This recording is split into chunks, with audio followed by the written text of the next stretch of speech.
우리는 지금 매주 금요일마다 신약 성경에 있는 유명한 기도문을 함께 살펴보고 있습니다.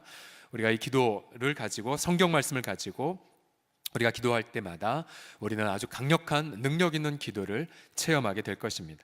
오늘 저는 이 본문 골로새서 말씀을 기반으로 해서 복음 전도의 열매를 맺기 위한 기도는 어떻게 해야 될지, 또 어떠한 삶을 살아야 될지를 함께 나누고자 하겠습니다. 복음 전도의 열매. 자, 우리 교회 새마다 윈드 오케스트라 팀은 남부교도소에 가서 우리 제소자들에게 찬양을 통해 복음을 증거하는 일을 하고 있습니다. 남부교도소 내비에도 안 나오는데요, 알려진 번지수를 클릭해서 저희가 찾아갑니다. 약속된 시간과 장소에 들어가면 일단 핸드폰을 다 맡겨야 돼요. 핸드폰을 가지고 들어갈 수가 없고요. 또 그 전에 사전에 신원 조회도 다 받았고요. 그 다음 두꺼운 쇠문을 여러 번을 통과해야 됩니다. 그리고 철저하게 그렇게 검문 속에 들어갔죠. 그래서 마치 저희는 무슨 해외 출국하는 기분인 것처럼 그렇습니다. 근데 마침내 재소자들을 만날 수 있는 큰 강당에 이제 들어가는데요. 한 3년 전인가요? 4년 전에 제가 처음 그 교도소에 간 날 장면을 잊을 수가 없었어요. 어떤 모습일까? 또 그곳엔 어떠한 분들이 있으실까라고 했을 때 제일 첫 번째로 보여졌던 모습은 성가대 자리에 앉아 있는 재소자들이셨습니다. 열심히 성가 연습을 하고 계셨고, 또 그렇게 화성에 맞추어서 연습하는 그 장면이 참으로 충격적이었었죠. 우리가 똑같은 분들이구나. 푸른 제복 혹은 어떤 누런색 그런 어떤 수의만 아니었다면 그냥 여느 교회의 모습과는 다른 것이 없었습니다. 근데 바로 그 옆에 나이 많으신 한 권사님께서 피아노를 치시면서 성가 연습을 시키고 있었습니다. 아주 낭낭한 모습으로 연습을 시키고 계셨는데요. 들어가 보니 그 권사님뿐만 아니라 몇몇 권사님들이, 그러니까 각 교회에서 모이신 권사님들, 또 저희 교회도 우리 한 분의 권사님이 섬기고 계신데요. 아주 수십 년째 이 재소자 사역을 하고 계신 분들이었습니다. 이분들은 재소자들에게 들어가서 복음을 증거하고 있고요. 또한 정기적으로 소그룹으로 성경 공부도 가르치고 있고요. 또 어떤 분은 출소 후에 사회적 적응을 돕기 위해 출소자들을 위한 그룹 홈도 운영하고 계셨습니다. 분명히 두꺼운 쇠문으로 인하여서 정말 모든 것이 제한받은 그러한 곳이었지만, 그러나 막상 그곳에 들어간 광경은 주님이 여기도 복음 전도의 문을 활짝 열어놓으셨구나 라는 것을 느낄 수가 있었습니다. 전도자 바울은 언제나 자신의 서신서 끝부분을 항상 자신을 위해 기도해달라라고 부탁을 했죠. 그 자신을 위해 기도하다 해달라는 그 내용 속에는 반드시 이 기도가 있었습니다. 우리 4장 3절과 4절을 다시 보시면요, 또한 우리를 위하여 기도하되 하나님이 전도할 뭘 열어달라고 했습니까?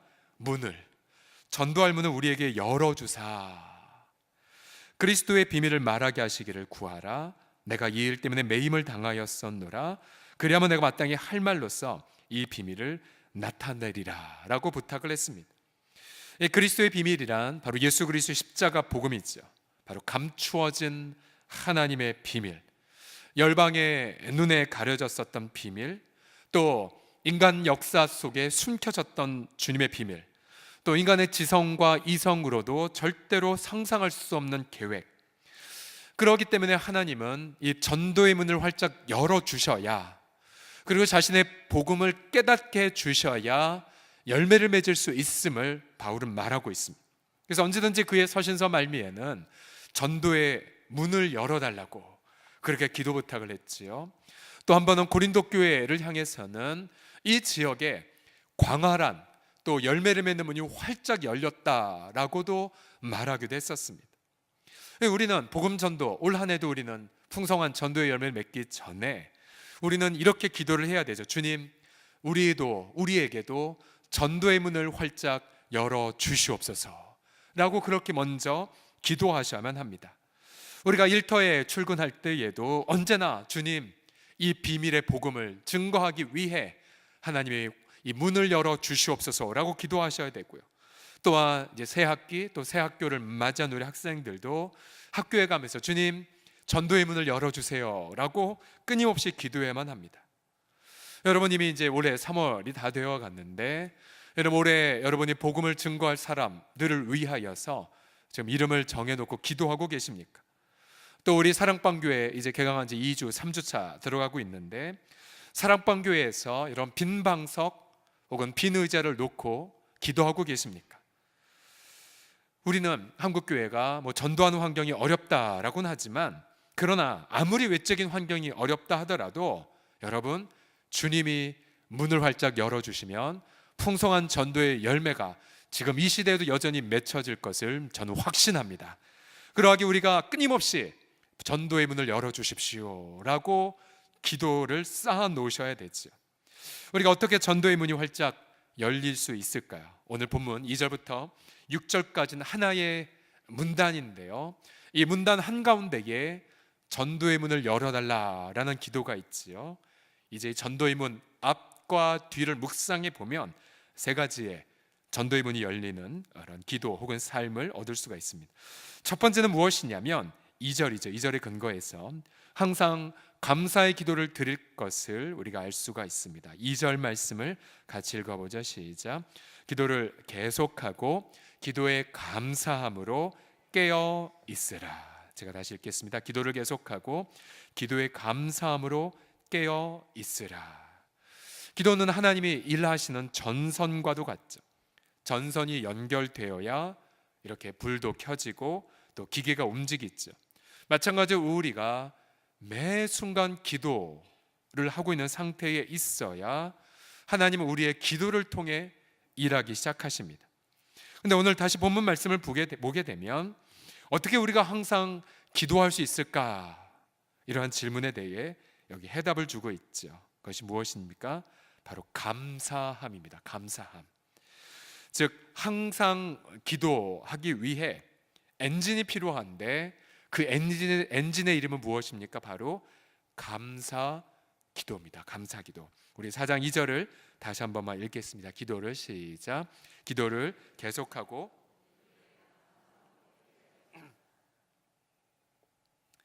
죄송합니다. 지금 혓바늘이 돋은 걸 정확하게 깨물어서 잠시 설교에 지금 방해를 받았습니다.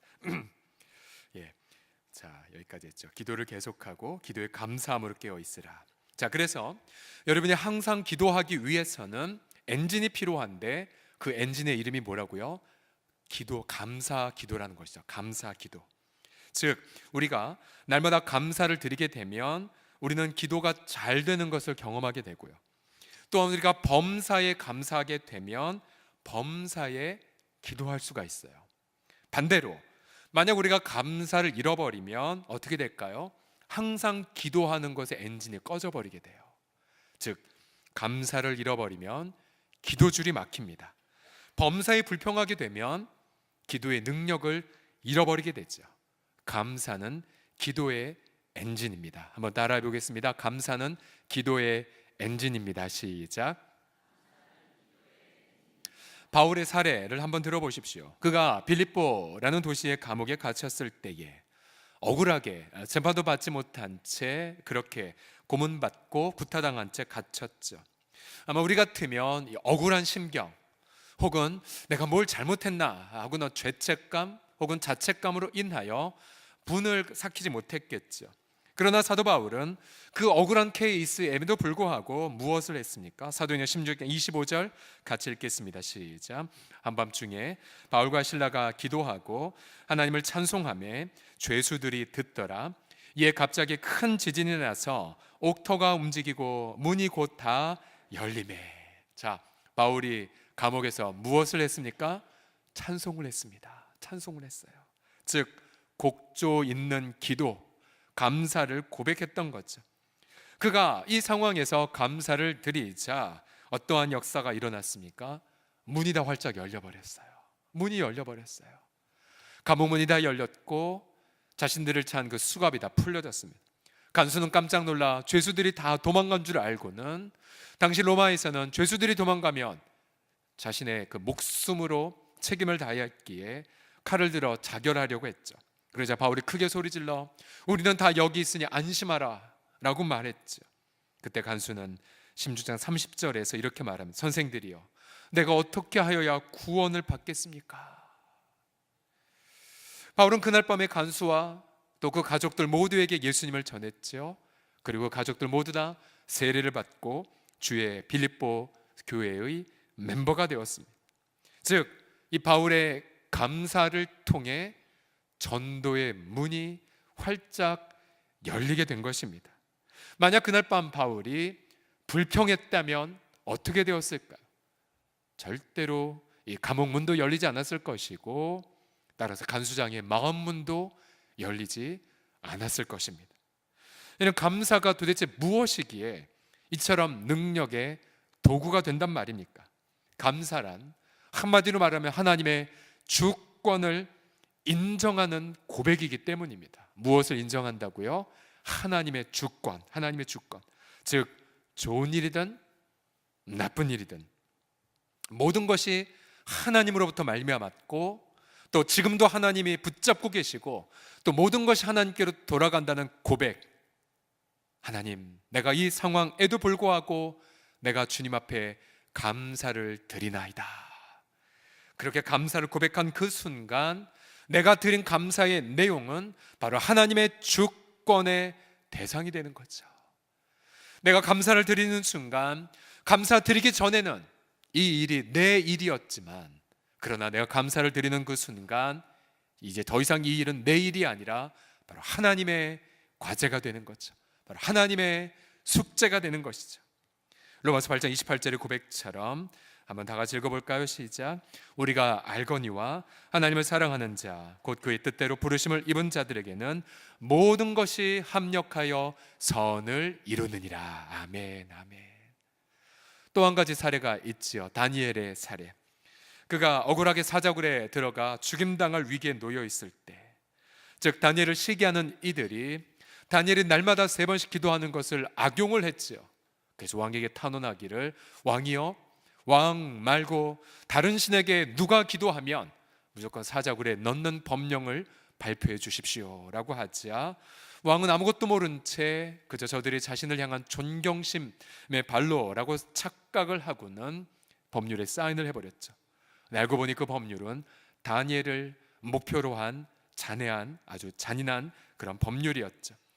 다니엘은 그 상황, 자신에게 절대적으로 불리한 상황에 돌아감을 알매도 불구하고, 또한 악인의 권세가 득세했음을 보았음에도 불구하고 다니엘이 했던 첫 번째 행동이 무엇이었습니까? 다니엘서 6장 10절 같이 읽겠습니다. 시작. 다니엘이 이 조서에 왕의 도장이 찍힌 것을 알고도 자기 집에 올라가서는 윗방에 올라가 예루살렘으로 향한 창문을 열고 전에 하던 대로 하루 3번씩 무릎을 꿇고 기도하며 그의 하나님께 감사하였더라. 다니엘이 그의 하나님께 뭘 했습니까? 감사를 드렸어요. 감사를 드렸어요. 다니엘이 감사를 드리자 2가지 현상이 일어났죠. 하나는 사자의 입이 막혀버렸죠. 하나님이 천사를 보내사 사자의 입을 막아버렸고요. 그러나 반대로 하나의 문을 활짝 열어주셨죠. 그 문은 무엇입니까? 바로 다리오 왕이 바로 하나님의 영광을 알게 되었다는 사실이죠. 다니엘서 6장 26절을 보시면 내가 이제 조서를 내리노라. 다리오가 사자굴에서 다니엘을 지키신 하나님을 목도하고는 이렇게 영광 올리는 보십시오. 내 나라 내 관할 아래 있는 사람들은 다 다니엘의 하나님 앞에서 떨며 두려워할지어다. 그는 살아계신 하나님이시요 영원히 변하지 않으실 이시며 그의 날은 멸망하지 아니할 것이요 그의 권세는 무궁할 것이니라. 할렐루야. 이처럼 감사를 드릴 때 전도의 문이 활짝 열리게 되고, 우리가 감사의 고백을 드릴 때 바로 하나님의 주권이 우리 일터와 가정에서 나타나게 될 줄을 믿습니다. 그러게 여러분, 이번 한 주간 동안 혹시나 여러분 잘 알잖아요. 내가 감사의 고백을 드릴 분량을 다 채웠으면 여러분 오늘 집에 가셔도 평안하실 것이고, 그러나 만약 이번 한 주간에 드릴 감사의 몫을 다 채우지 못했다, 우리 마음에 불평 혹은 분노 혹은 자책으로 혹시 이 밤에 오셨다면 감사를 다 회복하셔서 하나님의 주권을 경험하시기를 예수님의 이름으로 축복합니다. 우리 연습해 보겠습니다. 옆 사람 보시면서 난 당신 때문에 감사를 드립니다 합시다. 시작. 나는 당신 때문에 감사를 드립니다. 혹시 싸웠다 할지라도 나는 당신의 존재 자체 때문에 감사합니다 라고 고백하십시오. 두 번째로 어떻게 전도의 문이 활짝 열릴 수 있을까요? 가장 첫 번째로 항상 감사의 기도를 드리고, 그 다음 구절에 전도의 문을 열어달라는 기도를 한 이후에 5절에 보면요, 지혜로운 삶을 살 것을 명령합니다. 5절 다 같이 읽겠습니다. 시작. 외인에게 대해서는, 이 문장은 바로 앞에 있는 3절과 4절에 전도의 문을 열어달라라는 문장과 연결된 구절입니다. 자, 외인에게 대하여서는 지혜로 행하며 세월을 아끼라. 지혜, 여러분 지혜가 무엇입니까? 지혜. 지금 맥젠 성경 통독의 순서는 잠언을 지금 통과하고 있는데요, 지혜를 분명히 간명하게 이렇게 정의하죠. 지혜란 여호와를 경외하는 것이다. 통찰력이 무엇이냐? 바로 거룩한 자를 아는 것이라고 말하고 있죠. 결국 이 지혜란 하나님을 알기 때문에 그 하나님을 알음을 통하여 사람들에게 돕는, 사람들에게 유용하게 사는 것이죠. 가령 솔로몬이 지혜를 구하면서 자신의 백성들을 잘 재판하길 원한다라고 기도했던 것처럼, 또한 요셉도 자신의 받은 그 지혜로 바로 앞으로 다가올 7년의 그 대기근을 미리 준비시킨 것과 마찬가지이죠. 우리가 믿지 않는 분들 사이에서 바로 하나님을 아는 그 지혜, 그리고 믿지 않는 사람들 이웃에게 유용한 삶을 살아가게 될 때에 반드시 전도의 문은 활짝 열리게 됩니다. 요셉의 경우를 보십시오. 요셉이 자신이 받은 그 지혜로 7년 대기근 동안 저축을 열심히 하십시오. 그리고 7년 기근이 오기 전 7년 풍년 동안 저축을 열심히 하시고, 그 저축한 것으로 7년 대기근을 대비할 수 있습니다 라고 말하자 바로가 이렇게 감탄했죠. 창세기 41장에 보시면 요셉에게 이르되, 하나님이 이 모든 것을 내게 보이셨으니 너와 같이 명철하고 지혜 있는 자가 없구나. 바로 믿지 않는 이방 왕의 입에서 하나님을 향한 찬미가 활짝 열린 걸 보십시오. 야고보서 3장 17절은 바로 우리가 이방인들에게 나타날 지혜를 향해 이렇게 묘사합니다. 같이 읽겠습니다. 시작. 오직 위로부터 난 지혜는 첫째 성결하고, 다음에 화평하고, 관용하고, 양순하며, 긍휼과 선한 열매가 가득하고, 편견과 거짓이 없나니. 우리가 받은 이 지혜는 남을 교활하게 이용하는 것이 결코 아니죠. 또 일터에서 사원들의 유익을 구하고요, 선함을 추구하는 지혜, 화평을 도모하는 지혜. 우리는 이러한 지혜를 받기 위해 날마다 주님 앞에 기도하셔야 됩니다. 기도하셔야 돼요. 선량한 지혜를 위해서 간구하셔야 되죠. 얼마 전 명량보다 더 많은, 명량 다음으로 사람들이 많이 봤다는 극한 뭐라는 영화관에서 못 보고 인터넷 통해서 제가 봤는데요, 보면서 제가 이런 한탄했습니다. 도대체 맨 처음부터 끝까지 욕만 나오고 사람 속이고 등쳐먹는 지혜가 가득한 이 영화를 뭐 때문에 1,600만 명이나 보았던가. 이해가 안 됐어요. 한편으로는 제 속으로는 내가 늙어가고 있는 건가 공감을 못해서, 그러나 겉으로는 도대체 이게 뭐냐, 도대체 영화 내용이. 근데 지난 수요일 날 밤에 임동진 목사님 오셨을 때에 목사님이 그런 얘기를 하셨어요. 뭐냐면 본인이 이제 그 극단 예맥을 하면서, 이게 이제 일반 극단이라고 합니다. 세종문화회관에도 또 국립극단에도 이렇게 올렸던 그런 대작품을 했던 그런 극단이었는데, 이제 본인의 목회를 이제 다 마치고 다시 예술계로 와봤더니 너무나도 이 상황이 더 안 좋게 돌아갔다라고 말씀하셨어요. 즉 옛날에는 뭐 텔레비전이나 영화에 악역을 한 분들은 일상 삶을 제대로 못했다고 합니다. 저놈이 나쁜 놈 하면서 길 가다가 사람들을 욕 먹었기 때문에. 그런데 임 목사님에 따르면 지금은 텔레비전에 그렇게 사악한 악역을 하잖아요. 그럼 사람들이 더 좋아한답니다. 그러니까 악을 찬미하고 악의 지혜를 강조한 영화들, 아무리 영화가 12세 15세 관람가를 하더라도 영화 속에는 그런 코드들, 폭력 코드나 성적인 코드들, 우리 아이들 보여줄 수가 없는 지경에 이르지 않았습니까? 세상의 지혜는 이처럼 남을 이용하고 남을 잔해하는 지혜가 가득하죠. 그런 면에서 우리 크리스찬들이 일터와 가정 안에서 이러한 성결한 지혜, 화평한 지혜, 관용과 양순과 긍휼과 선한 열매가 가득한 지혜를 드러낸다면 얼마나 전도의 문이 활짝 열리겠습니까? 5절을 다시 보시게 되면 이 외인에게 대해서는 지혜로 행하여 라는 표현 다음에 세월을 아끼라 라는 표현이 있습니다. 세월을 아끼라. 한글 성경의 뉘앙스가 믿지 않는 사람들에게는 좀 지혜롭게 행해서 네 시간 아껴, 이런 뉘앙스인데 원문을 보게 되면 이런 것이죠. 너희가 세월을 아낌을 통해 이방인들에게 지혜를 나타내라 라는 뜻으로 말할 수가 있습니다.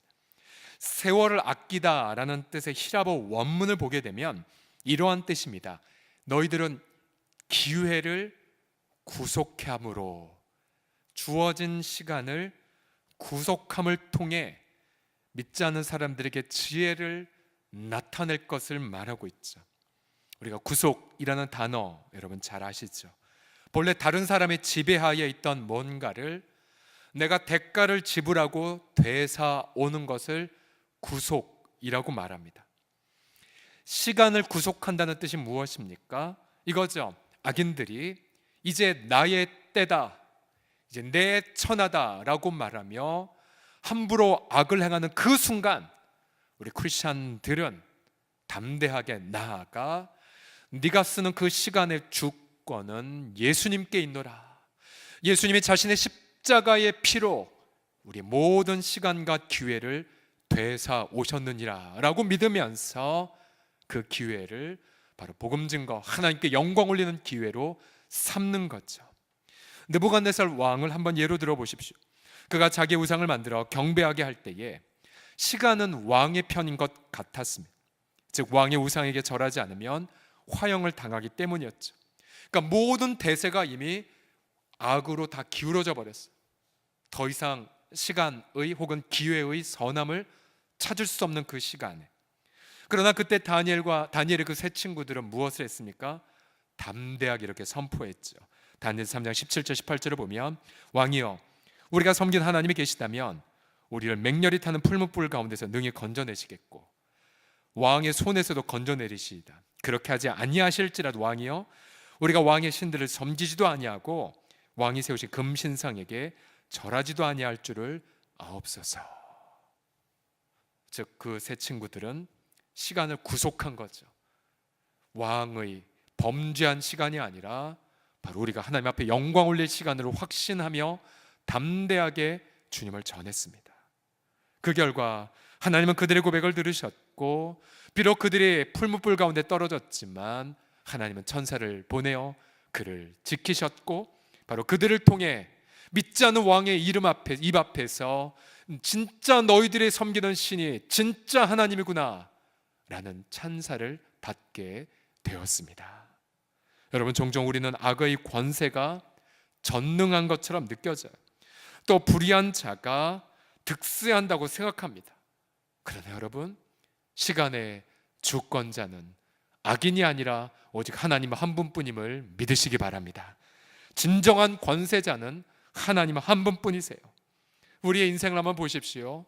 가령 우리의 자녀들이 어느 학교에 들어가는 거라든지, 혹은 우리가 피치 못할 사정으로 어디를 이사 간다든지, 혹은 우리 자녀가 어느 직장 생활을 한다든지, 또 우리가 사업 현장에서 누구를 만난다든지 등등, 우리는 그런 모든 인생의 기회들마다 여러분 눈을 열으셔야 돼요. 악인이 이겨서 내가 이런 피해를 본 것이 아닙니다.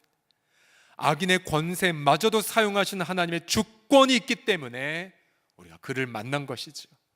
오히려 이 세상의 불의한 구조 속에 내가 설령 피해를 보는 상황이 있다 할지라도, 그러나 그 불의한 구조 너머에 계신 분은 바로 하나님의 주권, 하나님의 주권이 단 한 치의 오차도 없이 나를 통하여서 당신의 영광을 드러낼 준비를 다 마치셨음을 믿는다면 우린 여유를 가지고 우리 인생의 모든 순간들마다 시간을 아끼며 하나님께 영광 올리는 행동을 하게 될 줄을 믿습니다. 마지막으로 어떻게 전도의 문이 활짝 열릴 수 있을까요? 그것은 은혜로운 말을 함을 통해서입니다. 한번 따라하겠습니다. 은혜로운 말을 하라. 시작. 6절을 통해서 본문을 얻었는데요. 6절을 보시면요, 같이 읽어봅시다. 시작. 너희 말을 항상 은혜 가운데서 소금으로 맛을 냄과 같이 하라. 그리하면 각 사람에게 마땅히 대답할 것을 알리라. 자, 이 마지막 구절에 각 사람에게 마땅히 대답할 것을 알리라. 그러니까 전도하는 거죠. 이제 전도의 문이 활짝 열리기 전 마지막 단계가 무엇입니까? 은혜로운 말을 하는 거죠. 은혜로운 말. 은혜로운 말은 바로 소금으로 맛을 냄과 같이라고 표현했죠. 소금으로 맛을 냄과 같이. 성경은 소금을 다양한 용도로 사용하죠. 우리가 알기에 소금은 음식을 맛있게 하고 또 부패를 방지하는데, 마가복음 9장 50절에 따르면 소금은 화목의 도구였습니다. 예수님 말씀하셨죠. 너희 속에 소금을 두고 서로 화목하라 하시니라. 즉 소금이라 함은 인간관계를 풍성하게 만드는 모든 선물을 뜻합니다. 즉 화목의 은혜 역할을 하는 것, 이것이 바로 소금이죠. 은혜라는 것은 바로 대가 없이 주는 선물을 의미합니다. 대가 없이 주는 선물. 우리 모두는 이미 예수 그리스도의 은혜를 받은 자들이죠. 즉 대가 없는 선물을 이미 우리는 받은 자들.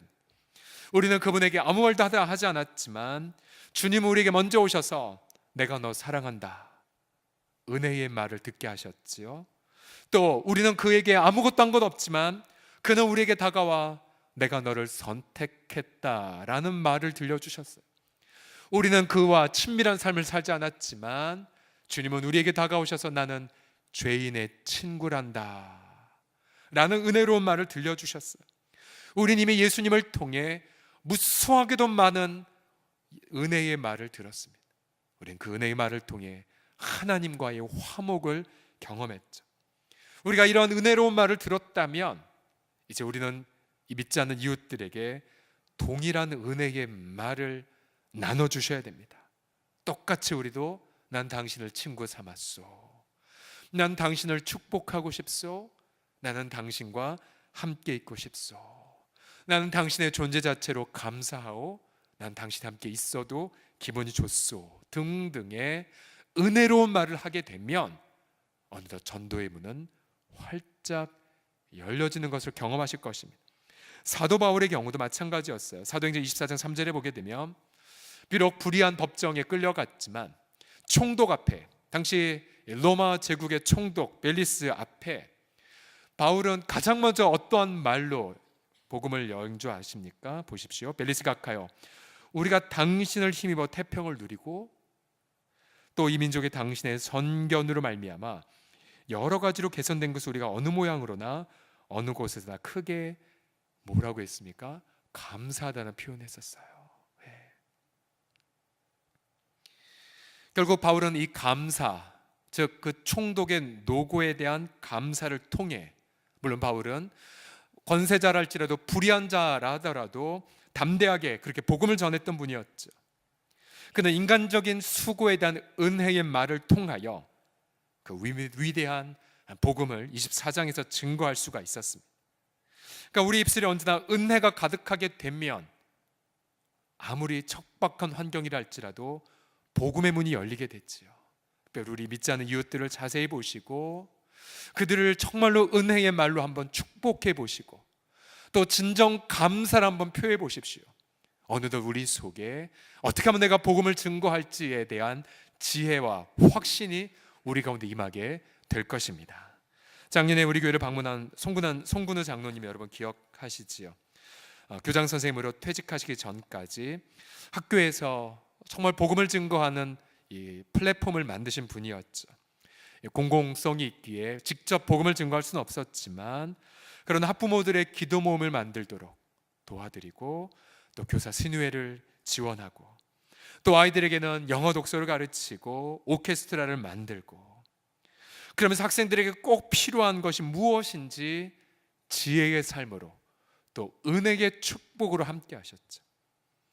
또한 그 학교들을 중심으로 해서 지역교회들이 연합하여 학교를 품고 기도하는 삶이 무엇인지를 우리 가운데 간증으로 보여주지 않았습니까? 그러면서 학교에 들어가 어떻게 복음을 증거할 수 있을런지를 선명한 여러 가지 사례로 우리 가운데 제시하셨죠. 여러분, 지금 학교가 분명히 학생 인권 조례에 보게 되면 이런 문구가 있어요. 특정 종교를 강요하거나 혹은 종교 때문에 차별하는 것, 인권 조례에 다 걸려버리게 됩니다. 특별히 며칠 전에 이제 보았던 서울시 인권 조례 안에 보면 매우 심각한 것이 있죠. 어떤 성적 지향으로 인하여 차별하는 것도 지금 금지가 되어 있어요. 성적 지향이 뭐냐면 가령 어떤 학생이 동성애로 내가 선택하겠다고 하면 그걸 교정할 힘이 없다라는 거죠. 근거가 없다라는 거죠. 이미 그렇게 인권 조례가 이미 나와 있어요. 그러니까 공립학교에서 복음을 증거하는 것이 너무 어려워 보입니다. 그러나 여러분 그거 아세요? 하나님은 척박한 환경에서도 복음의 전도의 문을 활짝 열고 계시다는 사실을요, 열고 계세요. 다 이 자리에서 말할 수는 없지만 우리 선생님들이 모여서 신우의 모임을 하고 있고요, 그 신우의 모임에서 아이들의 그런 안타까운 상황들을 눈물로 기도 제목 얘기하면서 주님 앞에 간절히 기도하고 계신 분들이 있으세요. 또 우리 학교 선생님들이 기독 동아리들 만들어서 아이들에게 복음을 증거하는 그런 합법적인 루트를 만들고 있고요. 여러분 그거 아십니까? 가령 학교에서 정식 수업으로 기독 동아리가 들어가 있으면 그걸 베이스로 해서 지역교회에 있는 교육자들을 초대할 수가 있어요. 문이 닫혀 있는 것이 아니라 활짝 열려 있는 것을 제가 이번 주에 확인을 했었습니다. 교도소도 마찬가지죠. 최근 언론 한 보도에 따르면 하루에도 수많은 사람들이 교도소에 감금되고 구치소에 들어가고 또 갈수록 경제사범은 점점 더 늘어난다는 보도를 보았습니다. 여러분 재소자들을 향한 전도의 문을 위해서도 간절히 기도해 주셔야 돼요. 지난주에 마태복음 25장을 통해 너희가 내가 갇혔을 때에 나를 돌아보았다라는 말씀을 하셨지요. 갇혔을 때에 너희가 돌아보았다. 우리는 우리 공동체 차원에서도 재소자들에게 다가가서 복음을 증거하는 것을 놓고도 기도하셔야 돼요. 분명히 주님은 6가지 사역 중에 하나로 재소자 사역을 분명히 강조하셨기 때문입니다. 올 한 해 우리 교회는 열심히 역시 복음 전도의 문을 활짝 열어달라고 기도할 것입니다.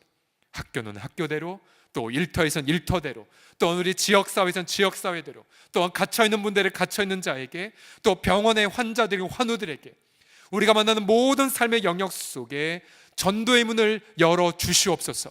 그러면서 우리가 그 속에서 요셉과 같은 지혜로운 삶, 또 바울과 같은 은혜로운 말을 통하여서 올 한 해 여러분 한 분 한 분에게 복음 전도의 열매가 풍성하게 맺혀지기를 그리스도의 이름으로 축복합니다.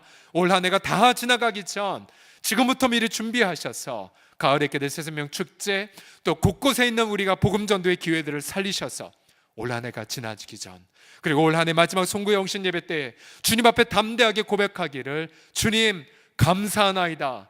올해 하나님의 은혜로 말미암아 이렇게 전도의 열매를 맺었나이다 라고 기뻐하시는 복된 한 해를 경험하시기를 예수님의 이름으로 축복합니다. 기도하겠습니다.